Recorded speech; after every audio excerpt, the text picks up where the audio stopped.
দিদির বাড়ি এসে ল্যাদ খেতে খেতে এমন অবস্থা হয়ে গেছে যে ভিডিও সেকেন্ড পার্ট দিতে হবে আমি সেটাই ভুলে গেছি, আর এর মধ্যে কোনো ভিডিওই পোস্ট করিনি।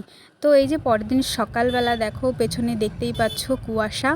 সকালবেলা আমি ভিডিওটা নিয়েছি।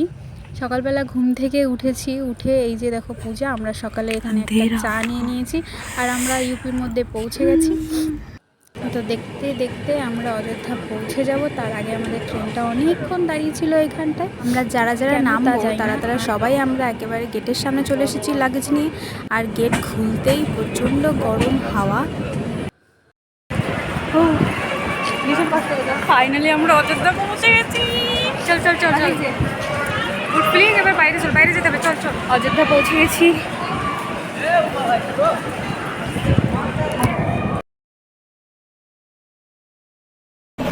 স্টেশন কত সুন্দর দেখো চারি সাইডগুলো। এটা ওপরে, ওখানে আবার লিফটও আছে, স্কেলেটর আছে, খুব সুন্দর। আর এখানে বানর প্রচুর, ফোন দেখলে আবার হাতের থেকে টেনে নিয়ে চলে যাবে। অযোধ্যা স্টেশন থেকে আমাদের টোটোয় করে যেতে হবে বাইপাস। ওখান থেকে আমাদের বাস, যেখানে বাইপাস যেতে আমাদের 10 থেকে 20 টাকা মতন ভাড়া নেয়, সেখানে আমরা অচেনা বলে আমাদের কাছ থেকে চাইছে 150 টাকা। তো আমরা অন্য টোটোয় আমরা 30 টাকা, মানে পার পার্সন 30 টাকা দিয়ে আমরা এসেছি। নাহলে পুরো একবারে পকেট খালি করে দেবে। ভাব ভাই, 20-30 টাকার জায়গায় আমাদের কত বলেছে? 150। টোটোয় করে বাস স্ট্যান্ড আসতে আসতেই এই রোডটা পড়ে, কত না সুন্দর। যখন উদ্বোধন করেছিল অযোধ্যার রাম মন্দির তখন এগুলো সব তৈরি হয়েছে। আর রাস্তাটা দেখো কতটা ক্লিন। আর আমাদের সঙ্গে একটা বাঙালি দাদার দেখা হয়ে গেছিলো, যে কিনা আমাদের ওখানেই বাড়ি সেই দাদাটার।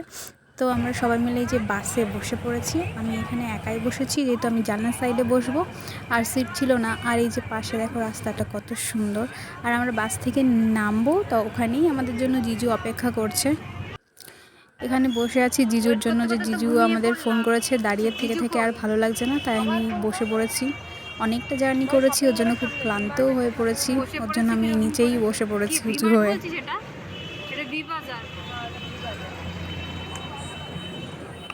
তো কিছুক্ষণ পরে এই যে জিজু চলে এসেছে আমাদের নিতে। জিজু আর জিজুর সঙ্গে ছিল জিজুর ফ্রেন্ড, বাইক নিয়ে আমাদের নিতে এসেছে। আর যেহেতু খুব গরম ইউপিতে, তো তাই আমরা এখানে একটু ঠান্ডা খেয়ে নিচ্ছিলাম। আর এই যে হচ্ছে জিজু, দেখো আমরা পোজ দিচ্ছিলাম ছবি তোলার। তারপরে আমরা চলে গেলাম একটু মিষ্টি নিতে। তো তারপরে বাড়ি। এই যে দিদির মেয়ে, একদম ছোট্ট 1 সপ্তাহ যখন বয়স ছিল তখন ওকে দেখেছি, আর কত বড় হয়ে গেছে। আর এই যে সবাই নিচে আমরা বসে এখন খাওয়া দাওয়া করছি। তো আজকের ভিডিওটা এই অবধি, তোমাদের সাথে দেখা হবে পরের ভিডিওতে।